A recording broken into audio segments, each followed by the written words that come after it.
नमस्कार. आपण एकतेने बाबाला प्रणाम करू. भगवान बाबा हनुमान जी को प्रणाम. महान त्यागी बाबा जुमदेव जी को प्रणाम. परमात्मा एक. नमस्कार. सर्व सेवक सेविका कुमार कुमारिकांना नमस्कार. परमात्मा एक कार्यक्रमात आपण सर्व सेवक सेविका कुमार कुमारिकांचे हार्दिक स्वागत आहे. नमस्कार मंडळी. आपण तिसरा तत्व दुःख दारी दूर करते हुए उद्धार या विषयावरती आपण चर्चा करीत आहोत. आपण सर्वांना एक छोटासा किंवा आपापल्या परी एक आपल्याला अनुभव प्राप्त झालेला आहे की आपण जेव्हा या परमात्मा एक मार्गामध्ये येतो तेव्हा भगवान बाबा हनुमानजीने येणाऱ्या सेवकाचे सेवकिनीचे त्या कुटुंबाचे पूर्णपणे दुःख दूर केले आहे. जसं तुम्ही भगवंताला दोन तत्वे दिलीत, परमात्मा एक आणि मर्याचे भगवत नाम पर, हे समजून घ्या. जसेही तुम्ही दोन वचने भगवंताला दिलीत तसे भगवंताने तुम्हाला दोन वचने दिलीत. त्याप्रमाणे हा एक तिसरा तत्व आहे. भगवंताच्या दोन वचनापैकी हा तिसरा तत्व आहे जे भगवंतांनी पहिला वचन दिलेला आहे. दुःखदारी दूर करते हुए उद्धार. मग कुठल्याही प्रकारचे दुःख असो, कुठल्याही प्रकारचे दुःख असो, ते दुःख मात्र सेवक सेवकिनीचे दूर झालेले आहेत. आपण परमात्मा एक या कार्यक्रमामध्ये बघितलं होतं. आत्मा परमात्मा जो संबंध, जो संपर्क आहे, अगदी मानवाने जसे वचन दिलेत. एक म्हण आपण आपल्या कार्यक्रमात घेतली होती, भगवान का कार्य भगवान करेगा लेकिन मानव का कार्य मानव ने करना चाहिए. ही महान त्यागी बाबा जुमदेव यांचे निराकारातील शब्द मार्गदर्शन होते. भगवान का कार्य भगवान करेगा लेकिन मानव का कार्य मानव ने करना चाहिए. भगवान का वचन भगवान निभाएगा लेकिन मानव का वचन मानव ने निभाना चाहिए. हे लक्षात ठेवा तुम्ही.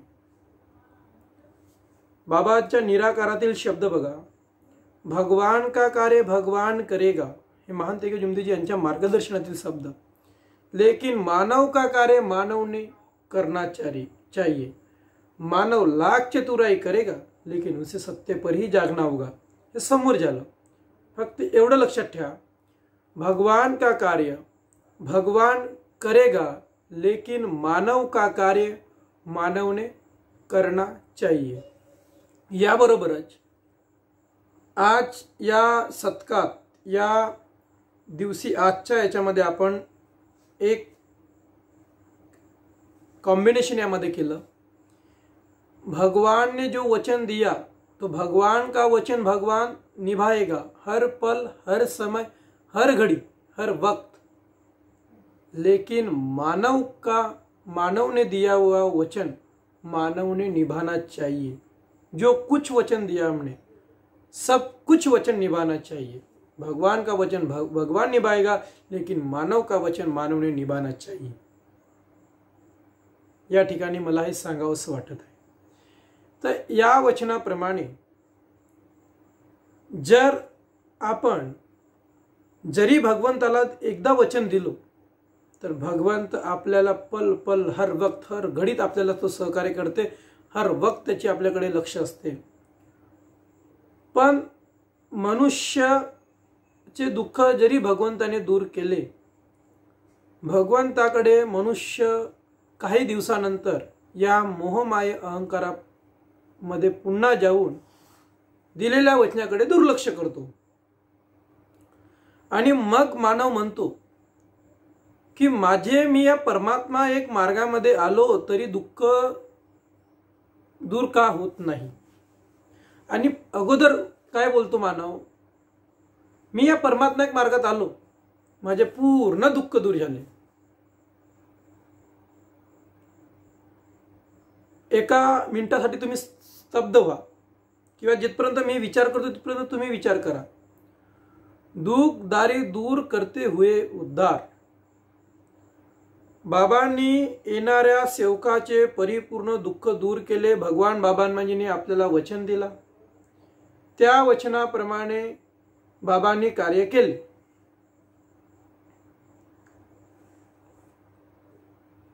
आणि मानवाने जेव्हा भगवंताला वचन दिलेलं आहे, काय, मी मरीन किंवा जगीन, जीवनात एकच भगवंताला मानीन, परमात्मा एक, हा तत्व लक्षात ठेवा.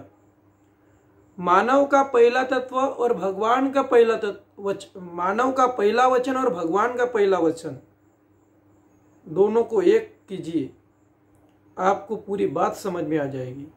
लेकिन यह करने के लिए हमारे पास जो इनके अंदर के गुण है वो चाहिए, ये समझने के लिए. इसे कहना बहुत ही सादा और सरल शब्द है, ये शब्द कहना सादे और सरल है, लेकिन इसका अर्थ बहुत कठिन है.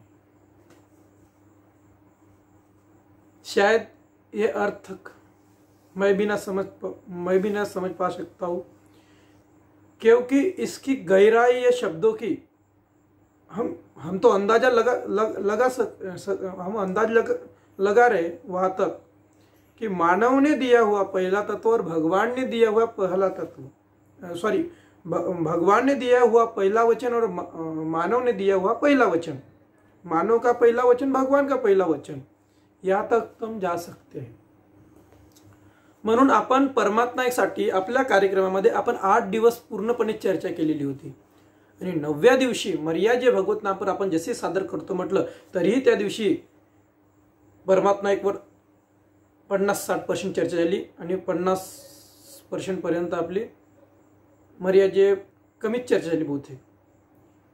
तर मला हे सांगायचे आहे की जसे आपण वचन या मार्गामध्ये येते वेळी भगवंताला दिलेत की भगवान बाबा हनुमानजी, मी जीवनात एकच भगवंताला मानीन, परमात्मा एक, तर माणूस समाजामध्ये कुठे कुठे चुकतो हे लक्षात तुम्ही घ्या. मी असं म्हणत नाही की तुम्ही तुमच्या समाजापरी जगू नका. फॉर एक्झाम्पल मी सांगतो, एक छोटासा अनुभव. मी एका प्रोग्रामला गेलो आणि मला माहीत पडलं काही दिवसा अगोदर तो व्यक्ती मार्गामध्ये, तो व्यक्ती XYZ, सध्या पूर्ण मी त्याचं म्हणजे अजूनही पडताळणी केलेली नाही की तो मार्गात आला आहे म्हणून. पण रिश्तेदार व्यक्ती म्हणतात की एखादा व्यक्ती मार्गात आला काही प्रॉब्लेम्समुळे, परंतु अचानक तो व्यक्ती जेव्हा व्यसन करतो, व्यसन केलेलीची घटना मी पाहिली. असे कितीतरी अनुभव आपल्या मार्गामध्ये आहेत. सेवक मार्गामध्ये आलेत, परंतु सेवकांनी वचनाचे पालन केले नाही, म्हणून सेवक दुखी राहिला. दुखी का राहिला सेवक? सेवक दुखी का राहिला? बरं, सेवक दुखी आहे का? आणि सेवक दुखी राहू शकतो का?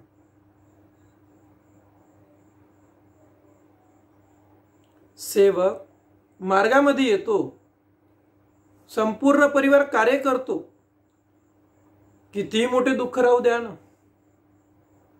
दूर होतात. हे सेवकाचे आत्मानुभव आहेत. माझा अनुभव माझ्या पद्धतीने, पण सेवकाचे आत्मानुभव आपल्याला सांगतो कितीही मोठे दुःख होते तरी दुःख या मार्गामध्ये दूर झाले.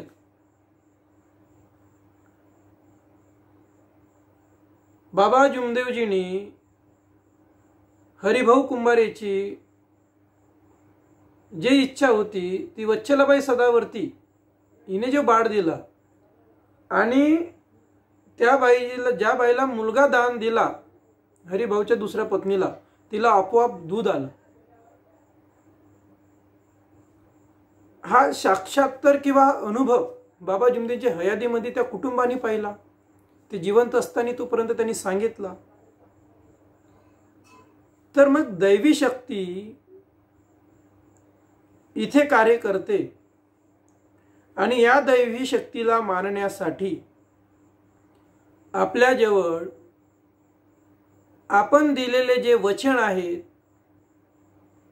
किंवा मानव धर्माची जे शिकवण आहे ती आत्मसात करणे फार गरजेचे आहे. पण असं होत नाही ना, आपण असे करत नाही.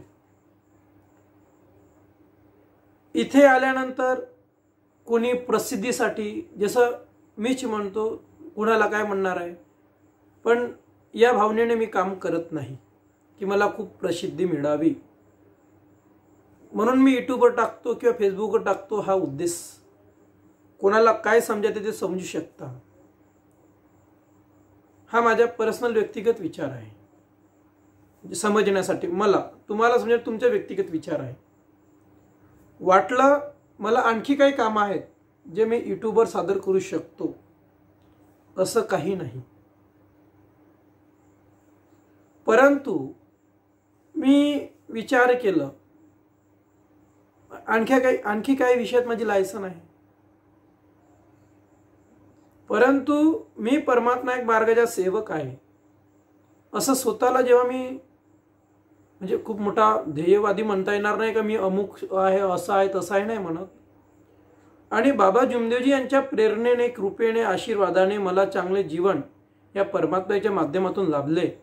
आणि माझे भाग्य की मानव धर्मासारखा धर्म मिळाला आणि परमात्मा एक सारखा मार्ग मिळाला.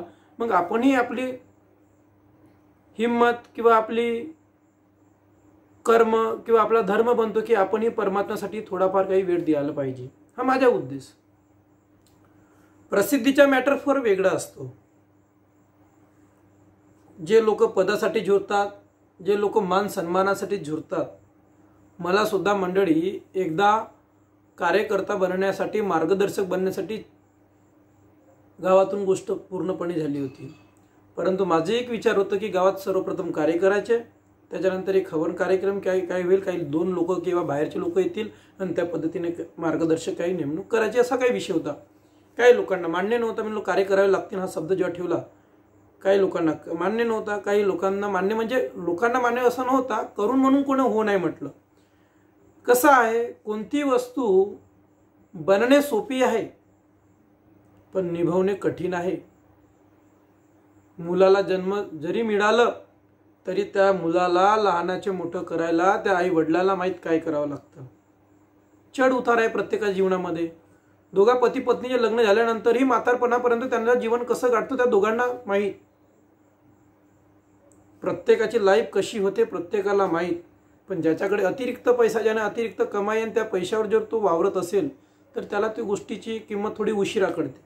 म्हणून परिस्थितीने जो माणूस जीवन जगतो त्याला बऱ्याच साऱ्या गोष्टी लक्षात येतात.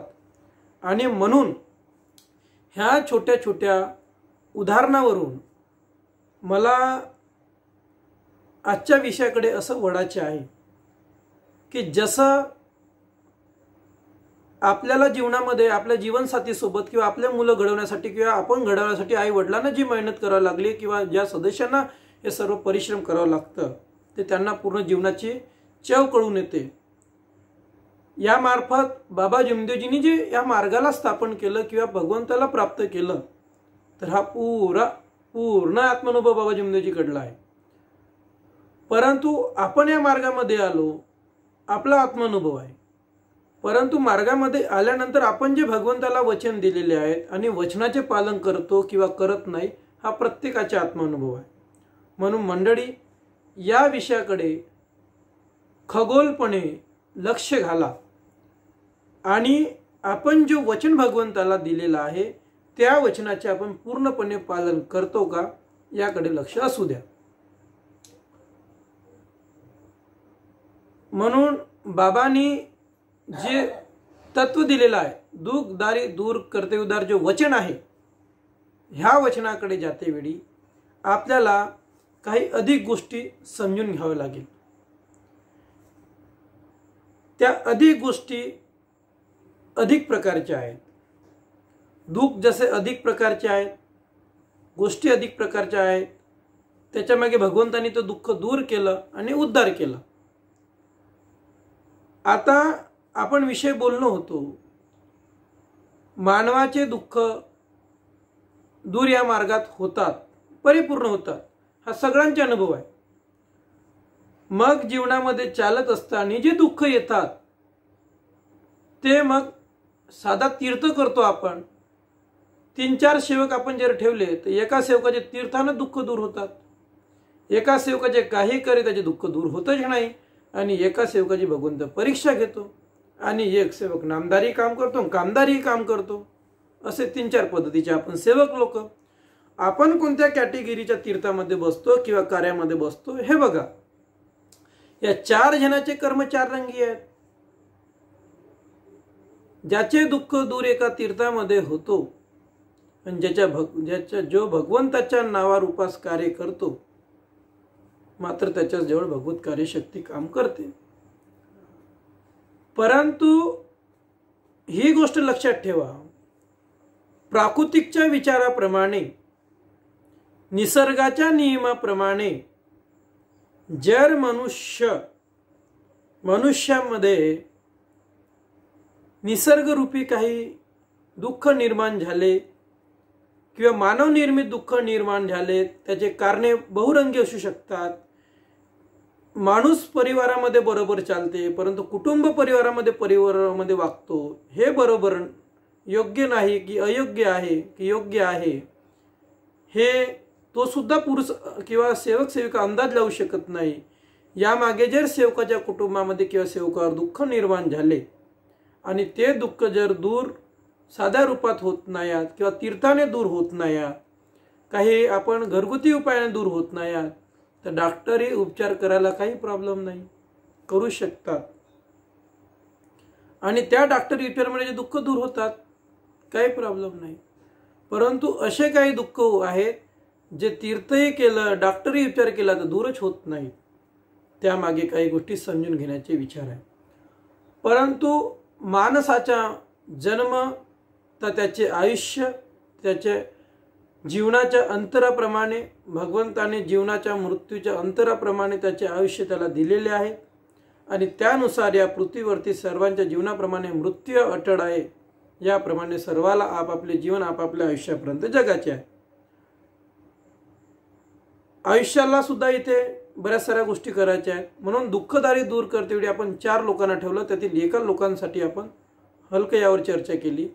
जर सेवक सत्यमर्दाप्रेमाने आणि बाबांच्या नियमाप्रमाणे वागतो, जे बाबाला वचन दिले त्या वचनाप्रमाणे जो तो कार्य करतो, तो त्याचे दुःख अगदी भगवंताच्या नाव जरी घेतलं त्याचे दुःख दूर होतात.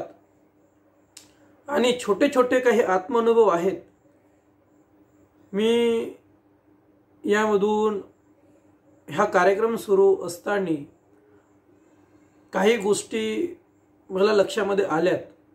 काही सेवकांचे जेव्हा मला फोन आले कार्यक्रमाच्या अंतर्गत, त्यांचे सुद्धा मी आभार मानतो की त्यांनी सुद्धा मला सांगितलं फोनच्या माध्यमातून की गजानन भाऊ किंवा एरनीजी जे काही आपल्या शब्दात बोलले की या कार्यक्रमामध्ये आम्ही आवर्जून कार्यक्रम ऐकतो.